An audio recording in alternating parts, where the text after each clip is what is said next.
Imagina un mundo donde toda la humanidad hablaba un solo idioma, un mundo unido en propósito y visión. Sin embargo, en medio de esta aparente armonía, el orgullo y la autosuficiencia llevaron a la humanidad a desafiar a Dios construyendo una torre que pretendía alcanzar el cielo mismo. La historia de la Torre de Babel no es solo un relato antiguo, es una advertencia profética que resuena hasta nuestros días y que, sorprendentemente, tiene una conexión directa con los eventos descritos en el libro de Apocalipsis. En este video, exploraremos los misterios ocultos detrás de Babel, descubriendo cómo su legado de confusión y rebelión ha influenciado a la humanidad a lo largo de la historia y cómo se refleja en el tiempo del fin. ¿Podría el espíritu de Babel estar manifestándose hoy en día a través de los sistemas de este mundo? ¿Qué podemos aprender de esta historia para nuestras vidas hoy? Acompáñanos en este viaje fascinante a través de las Escrituras para entender el verdadero significado de la Torre de Babel y su relación con el Apocalipsis. No te pierdas esta revelación impactante que podría cambiar tu perspectiva sobre los tiempos en los que vivimos.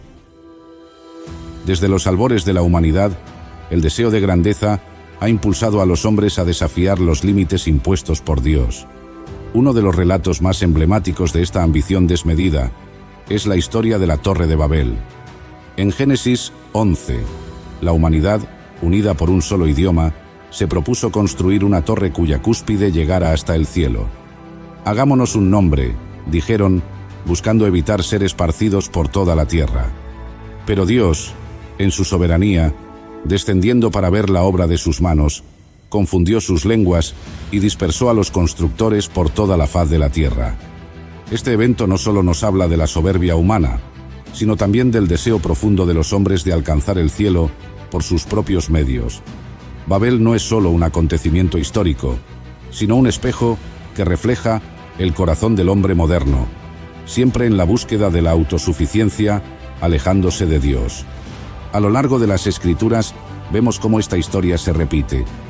En el libro de Daniel encontramos otro ejemplo de orgullo humano en la figura del rey Nabucodonosor, este poderoso monarca de Babilonia, que alguna vez contempló su vasto imperio desde los jardines colgantes y exclamó: ¿No es esta la gran Babilonia que yo edifiqué con la fuerza de mi poder? Daniel 4:30. Sin embargo, su arrogancia lo llevó a ser humillado por Dios, quien lo redujo a la condición de una bestia del campo, hasta que reconoció que el Altísimo gobierna sobre el reino de los hombres. En el libro de Apocalipsis, la imagen de Babilonia resurge con un significado profético. Babilonia ya no es solo una ciudad física, sino un sistema mundial de corrupción, rebelión y oposición a Dios. Apocalipsis 17 describe a Babilonia como una gran ramera, embriagada con la sangre de los santos, un símbolo de idolatría y corrupción espiritual que ha contaminado a las naciones de la tierra. El espíritu de Babel, que buscaba alcanzar el cielo sin Dios, ahora se manifiesta en un sistema global que intenta establecer un orden mundial sin la guía divina. Este paralelismo entre la Torre de Babel y Babilonia en Apocalipsis nos revela una verdad profunda. El ser humano, cuando se aparta de Dios, busca erigir su propia gloria. La humanidad actual no es muy diferente de aquellos constructores de Babel. Vivimos en un mundo donde se exalta el humanismo, la autosuficiencia y la tecnología como medios para alcanzar la plenitud sin Dios. La ciencia y la filosofía moderna a menudo proclaman que el hombre es el dueño de su destino, pero al igual que en los días de Babel, Dios sigue teniendo la última palabra. Jesús advirtió que en los últimos tiempos veríamos señales que indicarían el regreso de este espíritu de rebelión.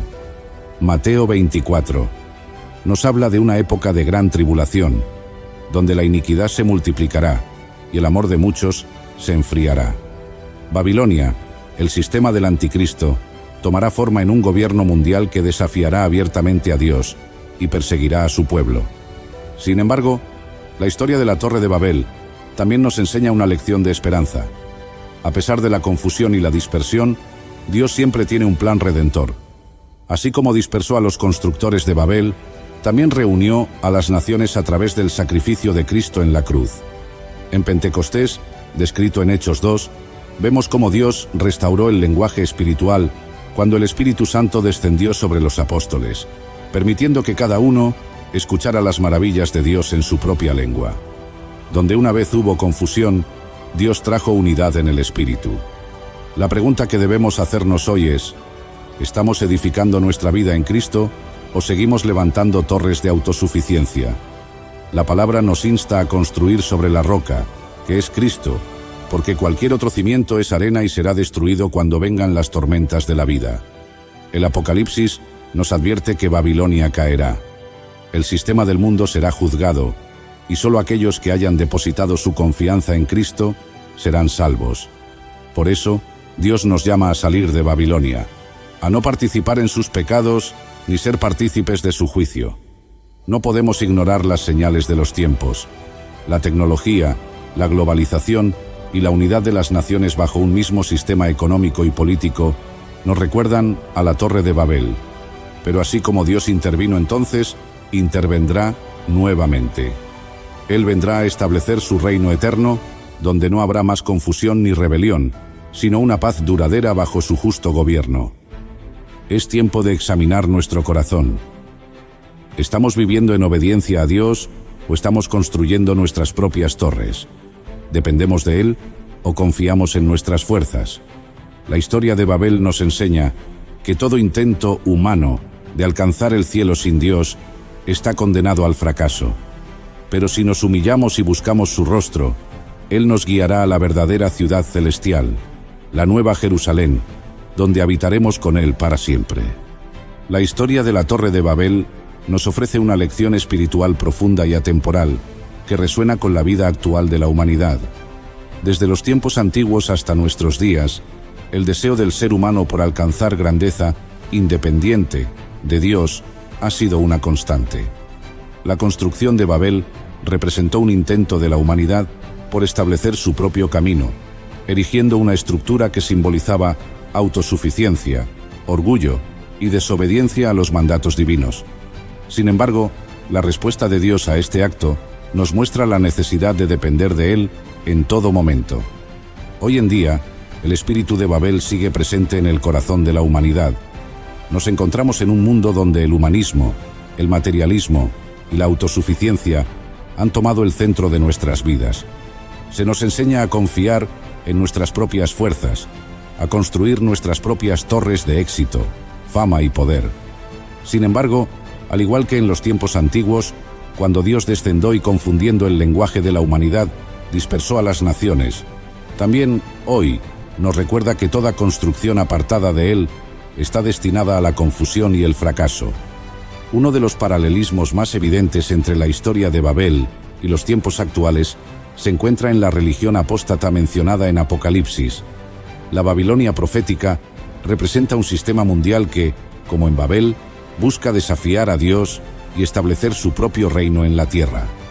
En este contexto, la humanidad nuevamente se une bajo una sola visión global, confiando en la ciencia, la tecnología y las filosofías humanistas, dejando a un lado la dependencia de Dios. La Biblia nos advierte que este sistema también será juzgado y destruido por la soberanía divina. A la luz de estas verdades, es importante preguntarnos: ¿estamos construyendo nuestras vidas en obediencia a Dios o en nuestros propios esfuerzos? La lección más significativa que podemos extraer de la historia de Babel es la importancia de la humildad y la dependencia de Dios en todo lo que hacemos. En Proverbios 3:5 al 6 se nos dice: «Fíate de Jehová de todo tu corazón, y no te apoyes en tu propia prudencia. Reconócele en todos tus caminos, y Él enderezará tus veredas». Dios desea que construyamos nuestra vida sobre el fundamento sólido de su palabra y no sobre las arenas movedizas del orgullo humano. El orgullo y la autosuficiencia no solo afectan a nivel individual, sino también a nivel comunitario y nacional. Muchas naciones han decidido prescindir de Dios en sus leyes y sistemas, y el resultado es el caos, la división y la confusión. Esto nos recuerda que solo cuando volvemos a Dios en humildad y obediencia, encontramos verdadero orden y propósito. La aplicación de esta historia a nuestra vida diaria es clara. Debemos reflexionar sobre qué torres estamos edificando en nuestras vidas. ¿Estamos buscando reconocimiento, poder o seguridad en nuestras propias habilidades y recursos? La Biblia nos exhorta a edificar nuestra vida sobre la roca que es Cristo. En Mateo 7:24 al 25, Jesús dijo: «Cualquiera, pues, que me oye estas palabras y las hace, le compararé a un hombre prudente que edificó su casa sobre la roca. Descendió lluvia, y vinieron ríos, y soplaron vientos, y golpearon contra aquella casa, y no cayó, porque estaba fundada sobre la roca». Construir sobre Cristo significa vivir una vida de obediencia, dependencia y confianza en Dios. Significa rendir nuestros planes y deseos ante Él, permitiendo que sea el arquitecto de nuestras vidas. Cuando buscamos primeramente su reino y su justicia, todo lo demás nos es añadido. La historia de Babel también nos advierte sobre la importancia de la unidad en Cristo. La humanidad de Babel estaba unida, pero con un propósito erróneo. La Iglesia, en cambio, está llamada a estar unida en Cristo, edificando su reino sobre la base de la verdad y el amor.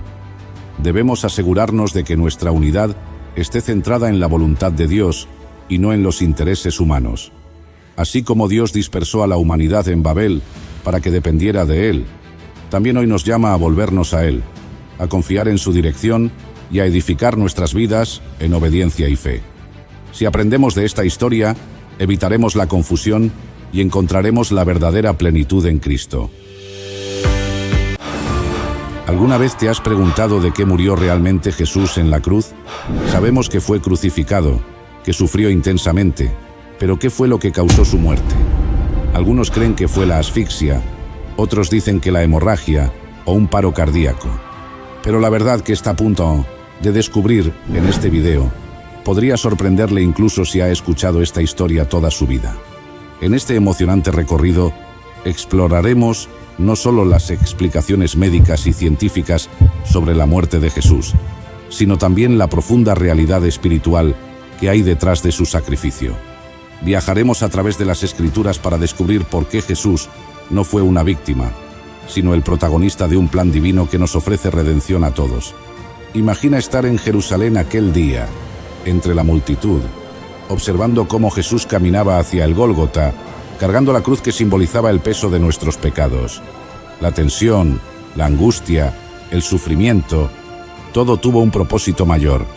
Quédate hasta el final, porque entender la verdadera razón por la que Jesús entregó su vida cambiará para siempre tu manera de ver la cruz. Suscríbete, déjanos tu comentario y comparte este video con otros, porque todos necesitan conocer la verdad más impactante de la historia. Acompáñanos en este viaje revelador y descubre el amor incondicional de Dios en su máxima expresión. Desde el principio de la historia de la humanidad, la cruz ha sido símbolo de sufrimiento y redención, pero ninguna historia es tan impactante como la de Jesús de Nazaret, quien, colgado en un madero, marcó el destino de la humanidad con su sacrificio. La pregunta que muchos se hacen es: ¿de qué murió realmente Jesús? La ciencia ha tratado de explicar este acontecimiento con teorías médicas, pero la Biblia revela un trasfondo mucho más profundo. El relato de la crucifixión comienza mucho antes de que los clavos atravesaran sus manos y pies. En el huerto de Getsemaní, Jesús ya experimentaba un sufrimiento indescriptible. La Biblia nos dice en Lucas 22:44 que estando en agonía, oraba más intensamente, y era su sudor como grandes gotas de sangre que caían hasta la tierra. Este fenómeno, conocido como hematidrosis, ocurre en personas sometidas a un estrés extremo, donde los capilares sanguíneos de las glándulas sudoríparas se rompen, mezclándose la sangre con el sudor. Aquí Jesús ya estaba sintiendo el peso de lo que le esperaba. Cuando Jesús fue arrestado y llevado ante el Sanedrín, comenzó una cadena de eventos que lo conducirían a su crucifixión. Fue golpeado, escupido y azotado con un flagelo romano llamado flagrum, un látigo con bolas de plomo y fragmentos de hueso incrustados, diseñado para desgarrar la piel y los músculos. En Isaías 53:5 nos dice: «Mas él herido fue por nuestras rebeliones, molido por nuestros pecados. El castigo de nuestra paz fue sobre él, y por su llaga fuimos nosotros curados». La hemorragia que sufrió Jesús durante la flagelación debió ser intensa, dejando su cuerpo en un estado crítico. Con la cruz a cuestas, Jesús recorrió el camino hacia el Gólgota, tambaleándose bajo el peso del madero. Su cuerpo agotado, debilitado por la pérdida de sangre y el tormento físico, ya mostraba signos de insuficiencia circulatoria. La ciencia ha propuesto varias causas para su muerte: asfixia por la posición en la cruz, shock hipovolémico debido a la pérdida masiva de sangre, o un paro cardíaco inducido por el trauma severo. La crucifixión era un método de ejecución diseñado para prolongar el sufrimiento. La posición en la que eran clavados dificultaba la respiración. Cada vez que Jesús intentaba tomar aire, debía apoyarse en los clavos que perforaban sus pies, provocando un dolor indescriptible. En Marcos 15:34, Jesús clamó con fuerte voz: Dios mío, ¿por qué me has desamparado? En ese momento, cargaba sobre sí el peso del pecado del mundo entero.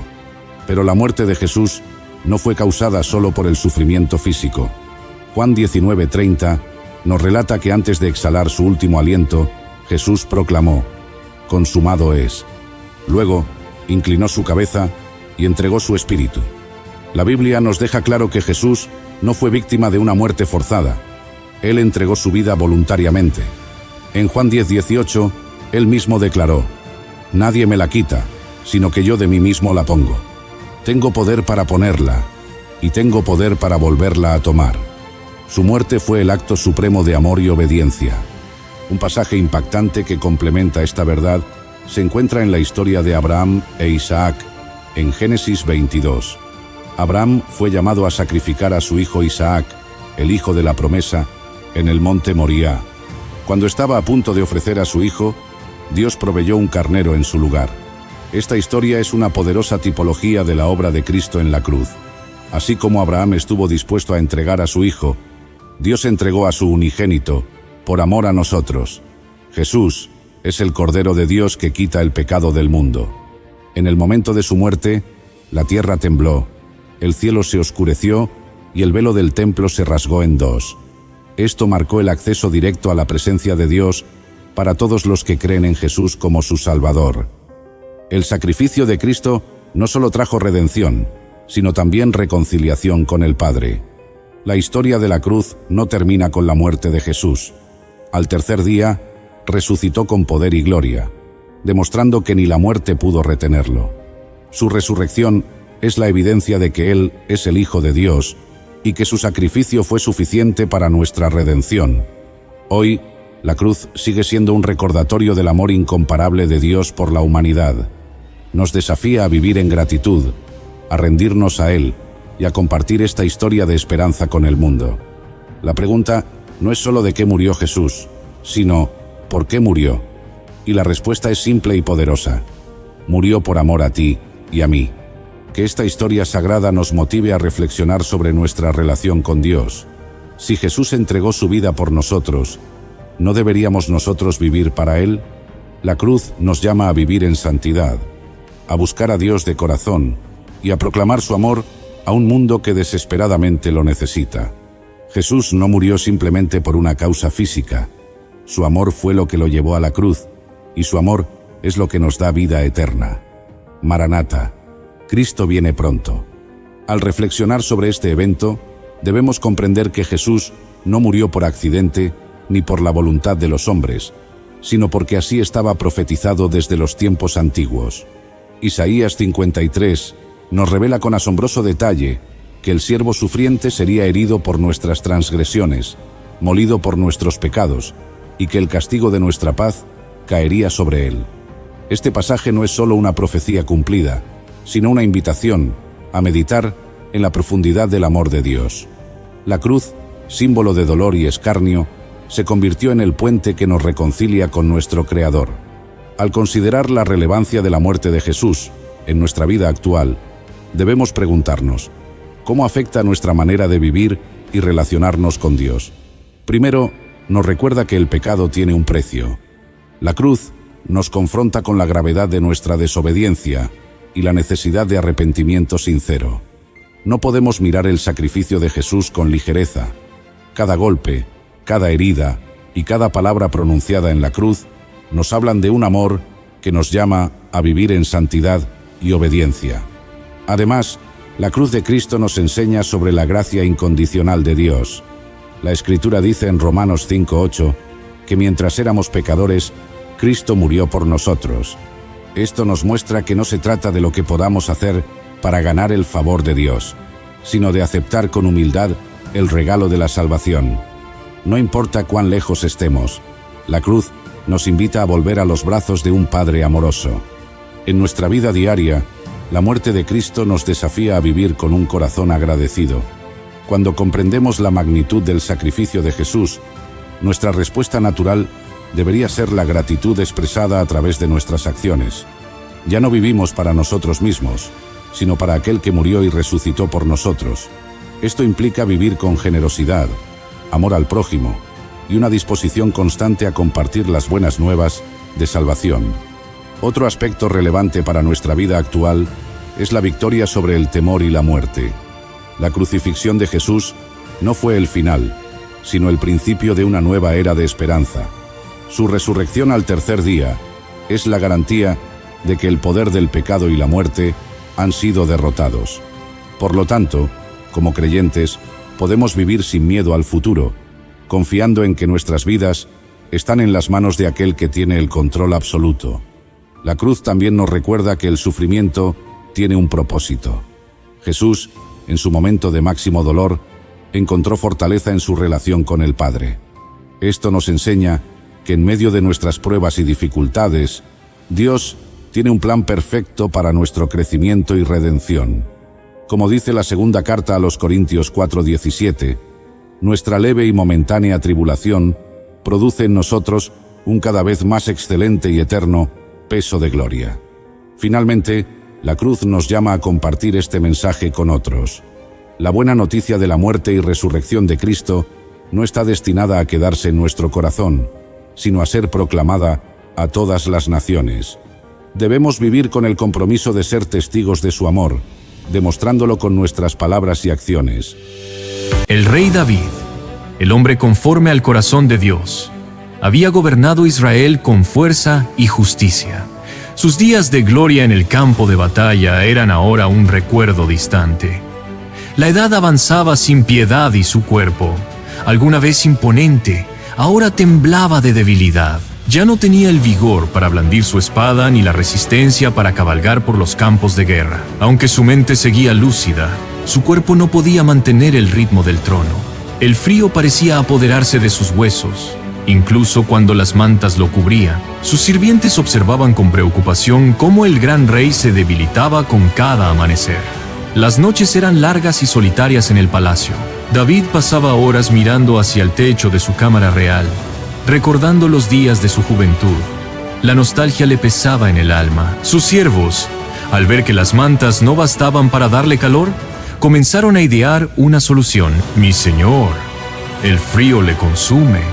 Necesitamos encontrar una forma de darle calor», dijo uno de sus más fieles siervos. «Busquemos a una joven virgen para que lo cuide y le brinde calor en las noches», sugirió otro. Así, los consejeros del rey propusieron una medida que cambiaría la vida de una joven de Israel para siempre. El decreto fue anunciado en todo el reino. Debían encontrar a una joven virgen que pudiera servir al rey, dándole calor en sus últimos días.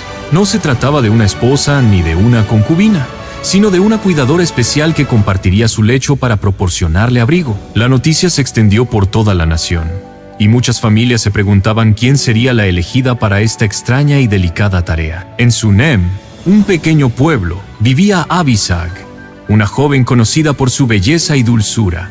No era de familia noble ni aspiraba a la vida en la corte. Su día a día estaba lleno de tareas simples: ayudar en casa, recoger agua del pozo y soñar con un futuro común en su tierra. Pero su vida cambió en un instante cuando los enviados del rey llegaron a su pueblo. «Buscamos a la joven más hermosa para servir al rey», anunció uno de los enviados. Los ancianos del lugar se reunieron y pronto señalaron a Abisag.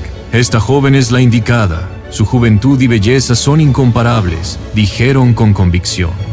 Cuando los hombres del rey le informaron su destino, Abisag sintió un nudo en el estómago. ¿Cómo podría ella, una joven sencilla, ser llevada al palacio real? «No tienes elección, hija mía», le dijo su padre con solemnidad. «Es un honor servir al rey». Su madre la abrazó con lágrimas en los ojos. «Dios te guarde y te fortalezca, hija mía». Días después, Abisag llegó al palacio. La grandeza de la corte la deslumbró, pero también sintió el peso del deber que le habían impuesto. Cuando entró en la recámara del rey, lo vio por primera vez. David ya no era el guerrero imponente que había oído en las historias de su pueblo. En su lugar vio a un anciano frágil, cubierto por mantas, con la mirada perdida en sus recuerdos. David la observó con ojos cansados y le sonrió débilmente. «¿Eres tú la joven que han traído para cuidarme?». Abisag se arrodilló con respeto. «Sí, mi señor, estoy aquí para servirle». Desde esa noche, la vida de Abisag cambió para siempre. Abisag cumplió su papel con humildad y dedicación. Pasaba las noches al lado del rey, asegurándose de que estuviera cómodo y atendido. No era su esposa ni su concubina, sino su cuidadora más cercana. Aprendió a comprender la melancolía en los ojos de David, a notar cuando sus pensamientos estaban en el pasado y a reconocer el peso de la corona sobre sus hombros. El palacio comenzó a murmurar sobre la joven tsunamita.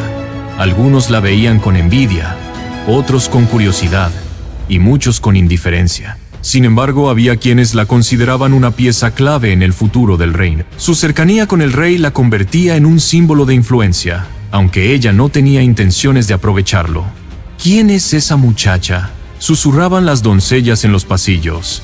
«Dicen que es de Sunem. Fue traída para dar calor al rey», respondían los sirvientes. Los días pasaban, y David se debilitaba más. En los pasillos del palacio, los herederos al trono comenzaban a moverse con cautela, preparándose para la inevitable sucesión. Adonías, uno de los hijos mayores de David, veía la fragilidad de su padre como una oportunidad. «El rey ya no tiene fuerzas. Pronto dejará este mundo», murmuraba entre sus aliados. «Es mi momento de reclamar lo que me pertenece». La presencia de Abisag en la corte se convirtió en un punto de tensión.